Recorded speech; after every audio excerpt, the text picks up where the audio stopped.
One. Wetamo, Indian Queen. At a time in American history when most women did not have a lot of power, there was one woman who became a sachem, or queen, of the Wampanoag Native American tribe. Her name was Wetamo, and during the conflict called King Philip's War in 1675 to 1676, she became a respected leader of her people. She was one of the most powerful Native American women in colonial times. It is believed that Wetamo was born in the early 1630s. In 1620, the Wampanoag chief Massasoit befriended the English colonists when they settled at Plymouth, ensuring their survival in the New World. Edward Winslow and other early leaders developed a mutual respect with Massasoit and the Wampanoag. In 1621, the Wampanoag and the colonists signed a treaty of peace, which lasted for more than 50 years throughout Massasoit's lifetime. As more and more English arrived to settle the colonies, however, life began to change for Wetamo, and her people. It is reported that between 1630 and 1640, 20,000 English colonists came to New England. Wetamo's first husband, Wamsetto, was the son of the Wampanoag leader Massasoit. Massasoit asked that his two sons, Wamsutta and Metacogmet, be given English names, Alexander and Philip.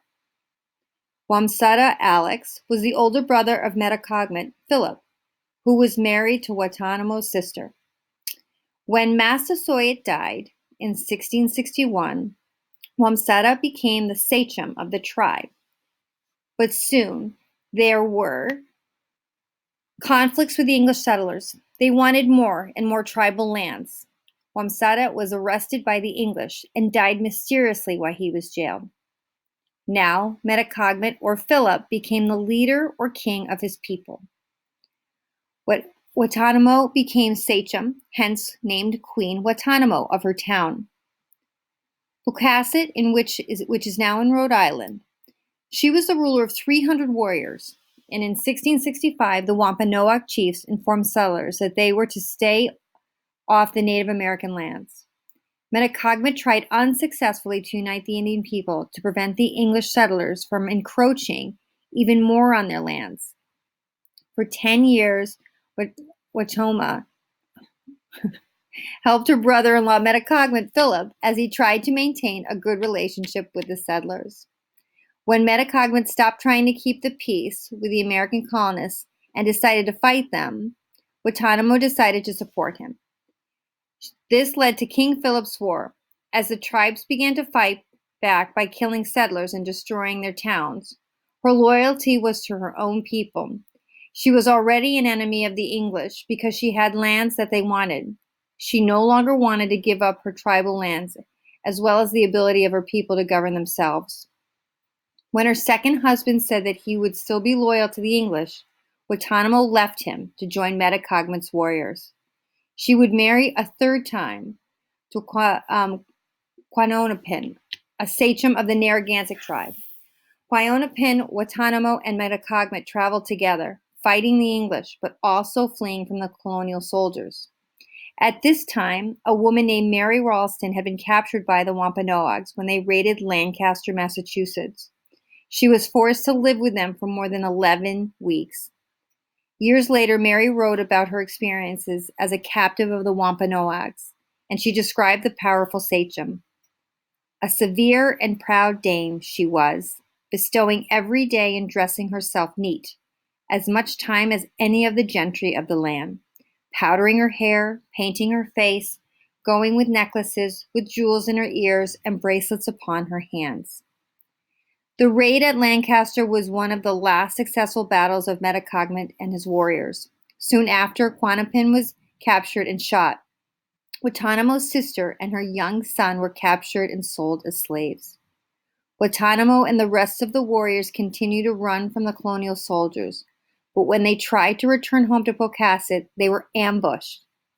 Everyone except Wetamo was apparently killed or captured, as she was not found among the victims.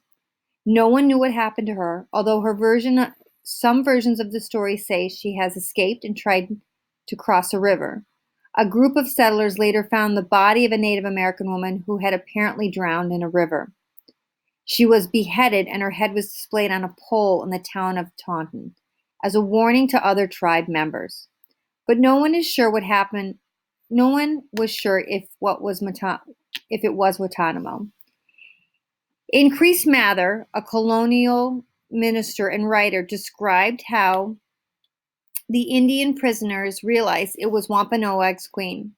The Indians who were prisoners there knew it presently and made a most horrible and diabolical lamentation, crying out that it was their queen's head.